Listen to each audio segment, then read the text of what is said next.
Hello प्यारे बच्चों, आप सभी का अपना यूट्यूब चैनल YRS क्लास में बहुत बहुत स्वागत है। तो प्यारे बच्चों, आज हम पढ़ेंगे कक्षा 10 विषय विज्ञान। विज्ञान में आपका है रसायन विज्ञान, यानी जो आपका रसायन विज्ञान है उस रसायन विज्ञान में जो आपका अध्याय 5 है तत्वों का आवर्त वर्गीकरण। यानी इस अध्याय 5 में जो एग्जाम की दृष्टि से महत्वपूर्ण अति लघुत्तरी के प्रश्न है, एग्जाम में 2 नंबर के लिए आपसे पूछे जाएंगे, मैं आज इस वीडियो में आपको 2 नंबर अच्छे तरीके से क्लियर कराता हूं। तो उम्मीद करते हैं ये सभी प्रश्न आप पूरा देखेंगे और हमारे चैनल YRS क्लास को सब्सक्राइब भी आप करेंगे। चलते हैं आपको लेकर प्रश्न नंबर 1 की तरफ। एक आपसे कह रहा है, मेंडेलीव की आवर्त सारणी में वर्गों तथा आवर्तों की संख्या लिखिए। प्रश्न है, मेंडेलीव की आवर्त सारणी में, यानी जब मेंडेलीव ने आवर्त सारणी बनाया उस आवर्त सारणी में कितने वर्ग हैं, कितने आवर्त हैं, वो आपको लिखना है। मेंडेलीव की आवर्त सारणी में वर्गों तथा आवर्तों की संख्या लिखिए। तो इसका उत्तर आपके सामने है। एग्जाम में 2 नंबर के लिए अति लघुत्तरी प्रश्न में आपसे पूछे जाएंगे।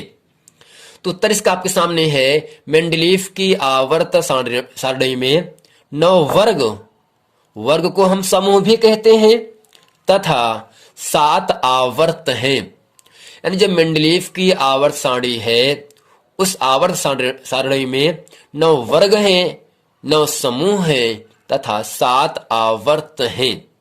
कितने हैं? 9 वर्ग हैं, 7 आवर्त हैं। ये मेंडेलीव की आवर्त सारणी में है। ठीक, तो उम्मीद करते हैं प्रश्न नंबर आप एक अच्छे तरीके से समझ गए होंगे। चलते हैं आपको लेकर प्रश्न नंबर 2।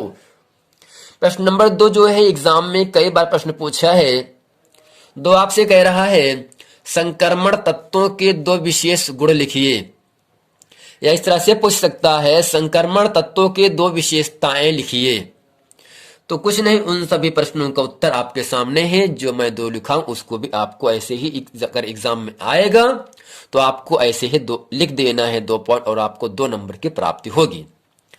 तो संक्रमण तत्वों के 2 विशेष गुण निम्नलिखित हैं। उत्तर क्या है? संक्रमण तत्वों के 2 विशेष गुण निम्नलिखित हैं। तो निम्नलिखित का मतलब होता है नीचे, जिसे अंग्रेजी में कहते हैं फॉलोइंग। ठीक, तो पहला है विभिन्न संयोजकताएं दर्शाना। दूसरा है रंगीन संकर आयन बनाना। यानी जो संक्रमण तत्व हैं वो विभिन्न संयोजकताएं दर्शाते हैं और आपका रंगीन संकर आयन भी बनाता है। जो संक्रमण तत्व है क्या है? अलग अलग संयोजकताएं दर्शाता है और उसके साथ ही रंगीन संकर आयन भी बनाता है। तो प्यारे बच्चों, उम्मीद करते हैं प्रश्न नंबर 2 आप समझ गए होंगे। चलते हैं आपको लेकर प्रश्न नंबर 3 में। 3 ये एग्जाम की दृष्टि से बहुत ही महत्वपूर्ण प्रश्न है। एग्जाम में कई बार प्रश्न पूछा गया है। तो 3 आपसे कह रहा है, क्या आवर्त सारणी में प्रथम वर्ग की क्षार धातुएं तीव्र विद्युत धनात्मक होती है? प्रश्न है, क्या आवर्त सारणी के प्रथम वर्ग की क्षार धातुएं तीव्र विद्युत धनात्मक होती हैं? तो इसका उत्तर आपके सामने है हां। आवर्त सारणी के प्रथम वर्ग की क्षार धातुएं तीव्र को हम कहेंगे परबल का मतलब मजबूत का मतलब कठोर। हां, आवर्त सारणी के प्रथम वर्ग की क्षार धातुएं तीव्र अर्थात प्रबल विद्युत धनात्मक होती हैं, क्योंकि ये एक इलेक्ट्रॉन खोने की प्रवृत्ति रखती हैं। खोने का मतलब ये होता है ये एक इलेक्ट्रॉन त्यागने की, देने की क्षमता रखती हैं, प्रवृत्ति रखती हैं। ठीक, तो क्या आवर्त सारणी के प्रथम वर्ग की क्षार धातु में तीव्र विद्युत धनात्मक होती है? तो इसका उत्तर आपको लिखना है हाँ, तीव्र धनात्मक होती हैं। ठीक, तो क्यों होती है? क्योंकि ये एक इलेक्ट्रॉन खोने की, एक इलेक्ट्रॉन त्यागने की क्षमता रखती हैं, इसीलिए आवर्त सारणी के प्रथम वर्ग की क्षार धातुएं तीव्र विद्युत धनात्मक होती हैं। तो उम्मीद करते हैं प्रश्न नंबर 3 आप अच्छे तरीके से समझ गए होंगे। पुनः मैं आपको लेकर चलता हूं प्रश्न नंबर 4 में। 4 आपसे कह रहा है हाइड्रोजन परिवार में किस तत्व की परमाणु त्रिज्या सबसे कम है। जो हाइड्रोजन परिवार बनाया गया है उसमें किस तत्व की परमाणु त्रिज्या सबसे कम होती है, सबसे छोटा होता है। तो इसका उत्तर आपके सामने है हाइड्रोजन परिवार में फ्लोरीन। अब फ्लोरीन का संकेत होता है एफ। क्या होता है? एफ। जो फ्लोरीन है इसका संकेत क्या होगा? एफ। और जो फ्लोरीन है ये परमाणु क्रमांक आपका ये आपका 9 पर है। किस पर है? 9 पर है। तो इसका इलेक्ट्रॉनिक विन्यास जो होगा फ्लोरीन का 2,8 8 10 हो गया। तो यहां पर आपका 7 भरा जाएगा। क्या होगा? तो 7 2 9। जो पहला कोश है क्या 2, दूसरा कोश क्या है 7, यानी 2,7 ये आपका फ्लोरीन जिसका परमाणु क्रमांक 9 है। 2,7 इसका इलेक्ट्रॉनिक विन्यास है। तो हाइड्रोजन परिवार में फ्लोरीन की परमाणु त्रिज्या सबसे कम होती है। क्या होती है? कम होती है। किस परिवार में? हाइड्रोजन परिवार में। तो उम्मीद करते हैं प्रश्न नंबर 4 आप अच्छे तरीके से समझ गए होंगे। चलते हैं आपको लेकर प्रश्न नंबर 5 में। 5 आपसे कह रहा है परमाणु क्रमांक 17 वाले तत्व वाले आवर्त सारणी में स्थान लिखिए। यानी जो परमाणु क्रमांक 17 वाला तत्व है वो आपका आवर्त सारणी में उसका स्थान क्या है। तो इसका उत्तर आपके सामने है। परमाणु क्रमांक 17 वाले तत्व का नाम क्या है? क्लोरीन। तो Cl है ना, Cl को हम कहते हैं क्लोरीन। और जो क्लोरीन है इसका परमाणु क्रमांक 17 होता है। और क्लोरीन का इलेक्ट्रॉनिक विन्यास जो होता है 2,8,7। अभी मैंने आपको बताया था कि Lmn आपका कोश होता है। पहले कोश में 2 एम के एल एम एन, दूसरे में 8 फिर 18 फिर ऐसे 32 यानी 2n² के आधार पर भरा जाता है। तो जो क्लोरीन है इसका जो परमाणु क्रमांक है वो आपका 17 होता है। और जब 17 का हम इलेक्ट्रॉनिक विन्यास करते हैं 2,8 ये पूरा भर चुका है।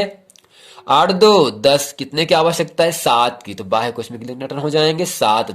अर्थात जो क्लोरीन है ये आपका अधातु है, इस पर नेगेटिव चार्ज होता है। तो इसका जो आवर्त संख्या है ये आपका 3 है। 1 2 3 यानी जो क्लोरीन है इसकी आवर्त संख्या कितनी है? 3 है। कितना है? 3 है। और वर्ग संख्या ये आपका है 7th ए में आपका है। किस पर है? 7th ए में। ठीक। तो यानी जो क्लोरीन आपका है आवर्त संख्या 3 है, आवर्त संख्या 3 में है और वर्ग संख्या 7th ए में शामिल है। किसमें है? 7th ए में शामिल है। तो प्यारे बच्चों उम्मीद करते हैं प्रश्न नंबर 5 आप अच्छे तरीके से समझ गए होंगे। ऐसे ही प्रश्न आपको केवल परमाणु क्रमांक चेंज कर देगा और आपसे पूछेगा आवर्त सारणी में इसका स्थान क्या है, इसमें कितने आवर्त हैं और किस वर्ग में ये तत्व स्थित है। तो आपको ऐसे ही बता देने। ठीक। प्रश्न नंबर 6 आपके सामने है। एग्जाम में कई बार प्रश्न पूछा है तो उम्मीद करते हैं एग्जाम की दृष्टि से बहुत ही महत्वपूर्ण सिद्ध होंगे। तो 6 आपसे कह रहा है क्षारीय मृदा तत्व क्या है। क्षारीय मृदा तत्व क्या है या इस तरह से पूछ सकता है क्षारीय मृदा तत्व से आप क्या समझते हैं या क्षारीय मृदा तत्व का उल्लेख कीजिए। इन सब का उत्तर जिस प्रकार से हम लिखें ऐसे ही आपको लिखना है। तो इसमें लिखना है वे तत्व जिनके ऑक्साइड मृदा अर्थात सिलिका और सिलिका का सूत्र होता है SiO2। मृदा का मतलब मिट्टी अर्थात क्या है? सिलिका। सिलिका का सूत्र होता है SiO2 के समान गलनीय होते हैं तथा क्षारीय गुण व्यक्त करते हैं। क्षारीय मृदा तत्व कहलाते हैं। यानी जो क्षारीय मृदा तत्व हैं वे क्या हैं? जो उनके ऑक्साइड होते हैं वो मृदा के समान यानी मिट्टी के समान गलनीय हो। जिस प्रकार से मिट्टी आपका गल जाता है ठीक उसी प्रकार क्षारीय तत्व जो होते हैं जिसके जो ऑक्साइड होते हैं वो आपके क्या होते हैं? गलनीय होते हैं। तथा क्षारीय गुण व्यक्त करते हैं। गलनी होने के साथ साथ ही कैसा गुण करते हैं, व्यक्त करते हैं? क्षारीय गुण व्यक्त करते हैं। गलनी और क्षारीय गुण व्यक्त करने से ही इसे हम कहते हैं क्षारीय मृदा तत्व कहलाते हैं। यानी वे तत्व जिनके ऑक्साइड मृदा के समान, मिट्टी के समान गलने होते हैं, मिट्टी के समान गल जाते हैं, और उनका जो क्षारीय गुण होता है वो भी क्या करते हैं, व्यक्त करते हैं। इसे ही क्षारीय मृदा तत्व कहते हैं या क्षारीय मृदा तत्व कहलाता है। जैसे CaSr BaMg, कैल्शियम है, बेरिलियम है, मैग्नीशियम है, ऐसे बहुत से तत्व हैं जो क्या हैं, क्षारीय मृदा तत्व हैं। तो प्यारे बच्चों, उम्मीद करते हैं ये पूरा प्रश्न, ये पूरा वीडियो आपको बहुत अच्छे तरीके समझ में आ गया होगा। अगर वीडियो समझ में आया है तो वीडियो को लाइक करें और हमारे चैनल YRS क्लास को सब्सक्राइब जरूर करें, ताकि आने वाला वीडियो आप तक आसानी से पहुंचता रहे। यदि आप अभी तक सब्सक्राइब नहीं करेंगे तो आप जो हम वीडियो बनाएंगे वो सब वीडियो आप तक आसानी से पहुंचेगा नहीं। जब आप हमारे चैनल को सब्सक्राइब कर लेंगे तो मैं जितना वीडियो बनाऊंगा वो सभी वीडियो आप तक आसानी से पहुंच जाएगा। यदि आपने इसके पहले का वीडियो नहीं देखे हैं तो आपसे निवेदन है कि आप उन सभी वीडियो को देख लें, ताकि वो सभी वीडियो आपको अच्छे तरीके से समझ में आ जाए। मिलते हैं अगले वीडियो में, तब तक के लिए थैंक यू।